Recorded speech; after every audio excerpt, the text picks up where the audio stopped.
You open your banking app at 2 a.m. and just stare at the number. It hasn't moved in months. You tell yourself you'll start investing soon. Next paycheck. Next raise. Next year, probably. You are not lazy. You are not bad with money. You are experiencing something so common it has a name, and almost nobody your age has escaped it. Right now, somewhere between your late 20s and your mid-30s, your brain is quietly making a decision that will follow you for the next 40 years. Not a dramatic decision. Not a single moment you'll remember. Just a slow, invisible drift toward waiting. And waiting feels safe. That's the trap. Here's what actually happens if you wait until 35 to start investing, and why the story is not what you think. Let's start with the number nobody says out loud. If you invest $200 a month starting at 25, in a simple low-cost index fund averaging 7% a year, by 65 you have roughly $525,000. Wait until 35. Same $200 a month. Same 7% return. By 65 you have about $245,000. 10 years of delay. Not half the money. Less than half. Why? Because money doesn't grow in a straight line. It grows on top of itself. Economist and Nobel laureate Richard Thaler spent decades studying why humans are so bad at grasping this. He found that people consistently underestimate exponential growth because our brains evolved to think in straight lines, not curves. You picture 10 years of missed contributions. Your brain does not picture 10 years of missed compounding on top of compounding. That second part is where the real money lives. Think about a snowball rolling down a hill. The first 10 feet it barely grows. You'd swear it's not working. Then somewhere past the halfway point, it starts picking up mass faster than you can track. The people who started at 25 aren't smarter than you. They just let the snowball roll longer before anyone was watching. So why do so many people wait? Because your 30s don't feel like a wealth-building decade. They feel like a survival decade. Rent goes up. Car breaks down. A wedding happens or a divorce. Maybe a kid arrives and suddenly every spare dollar has somewhere more urgent to go. Psychologist Daniel Kahneman, who won the Nobel Prize for his work on decision-making, showed that humans weigh immediate losses about twice as heavily as equivalent future gains. That's called loss aversion. Your brain isn't malfunctioning when it protects today's rent money over tomorrow's retirement account. It's doing exactly what it evolved to do. The problem is that evolution never accounted for compound interest.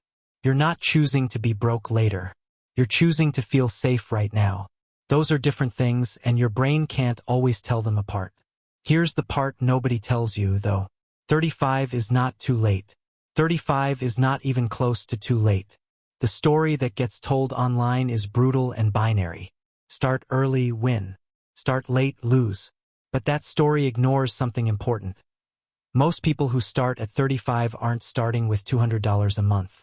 They're starting with more income, more stability, and more clarity about what they actually want than they had at 25. A 25-year-old investing $200 a month is disciplined.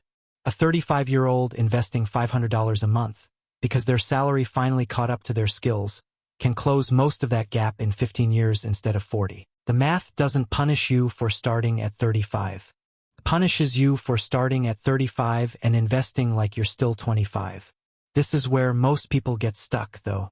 Not in the math. In the identity. If you've spent your 20s telling yourself, I'll figure out money later. Starting at 35 means admitting that later has arrived. That's uncomfortable. It can feel like proof that you failed at something everyone else figured out. But here's what's actually true. The average American doesn't start seriously investing until their mid-30s. Not because they're behind.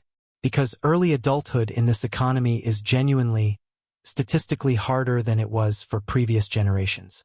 Wages have not kept pace with housing and education costs the way they did decades ago. You're not behind a mythical version of yourself.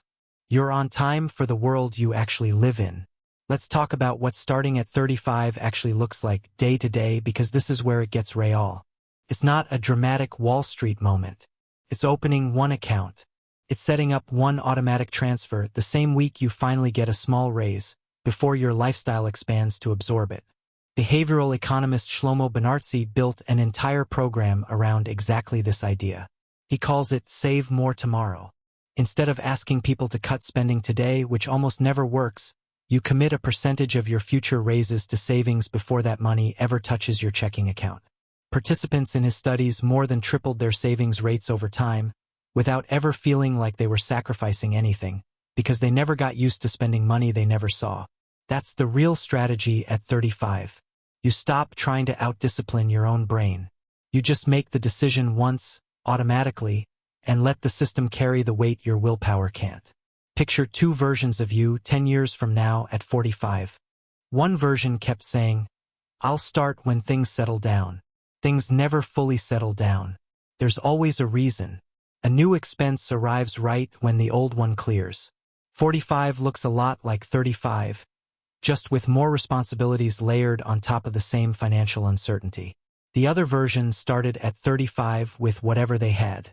$200, $300, an awkward, imperfect amount that felt almost embarrassing to invest. But 10 years of compounding, even modest compounding, changes the entire shape of 45. Not because the amount was huge, because the habit existed long enough for time to start doing the heavy lifting. The difference between those two people at 45 isn't intelligence. It isn't income, even. It's one automatic transfer that one of them set up and never had to think about again. Here's the twist most people never hear, and it changes everything about how you should think about your 30s. Starting later doesn't just cost you money. It costs you the version of yourself who gets to stop worrying. Every year you wait isn't just a lost percentage point of compound growth. It's another year your brain spends running the background math of, am I behind? That mental tax is invisible, but it's real, and it doesn't go away until you start. The moment you make the first transfer, even a small one, something shifts. You're no longer someone who's going to invest someday. You're someone who invests. That identity shift matters more than the dollar amount, because identity is what makes the habit survive your next hard month. So if you're 32 or 35 or even closer to 40 and you've been waiting for the right moment was never going to announce itself. There was no version of your 20s where money stopped being tight enough to feel ready. There won't be a version of your 40s either, unless you stop waiting for permission from a calendar that was never going to give it. Open one account this week. Automate one transfer, even a small one, the day your next paycheck lands.